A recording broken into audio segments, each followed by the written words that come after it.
અમે આજે કામદાર ડે છે તેના અનુસંધાનમાં આજે અહીંયા બધા જૂના જે કામદારો અહીંયા કામ કરેલું છે, અમારા બાકીના પીએફના પૈસા બાકી છે. જે તે સમય દરમિયાન અમે 1989થી લઈને 2001 સુધી સતત 13 વર્ષ સુધી અમે એફસીઆઈમાં ચાલતા કોન્ટ્રાક્ટના નેજા હેઠળ અમે અહીંયા કામ કરતા હતા. એ સમય દરમિયાન સરકારના ધારાધોરણ મુજબ પીએફ તો કપાતો હતો, પણ કાયદેસરની અમને પીએફની પહોંચ નહોતા આપતા.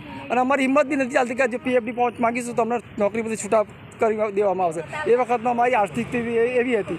પણ અમે ત્યાર પછી અમને 2001 પછી અમને છૂટા કરવામાં આવ્યા. છૂટા કરવામાં આવ્યા એટલે અમે પીએફના પૈસા માટે અનેકવાર રજૂઆત કરી. અહીંયા ડિસ્ટ્રિક્ટ મેનેજર સાહેબને રજૂઆત કરી છે, બરાબર. જે કોન્ટ્રાક્ટને એમણે આપેલું કોન્ટ્રાક્ટને શ્રમિક સાથી સહકારી મજદૂર મંડળી લિમિટેડ એના નેજા હેઠળ અહીંયા લગભગ વધારે એમનો પીરિયડ હતો. અહીંયા કહેવામાં આવ્યું છે એક કોન્ટ્રાક્ટર પાસે જઈએ તો એફસીઆઈ પાસે કે તમારા પૈસા અમે આપ્યા છે, અને એફસીઆઈ કહે તો કોન્ટ્રાક્ટર પાસે. તો અમે ભાઈ ચાણી આટલા વર્ષોથી કરી રહ્યા છે.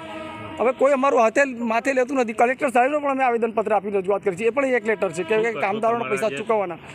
અમારા પીએફના પૈસા નહીં મળે. અમારા પીએફના ન્યાય માટે 4 કામદારો તો મૃત્યુ પામેલા છે, અને એમના ડેથ સર્ટિફિકેટ બી અહીંયા અમે રજૂઆત કરેલી છે. તો ન્યાય ક્યારે મળશે? તો અમારા હવે છેલ્લી અણી પર છે. અમે જો આ બધા ઉંમર લાયક છે, 80 થી 90 વર્ષની ઉંમરના છે, હવે મરણની એમાં છે, તો એ લોકોને પૈસા ક્યારે મળશે?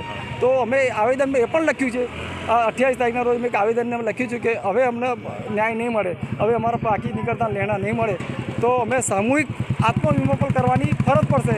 આવો એક લેટર બી અહીંયા અમે ડીએમ સાહેબને આપ્યો છે.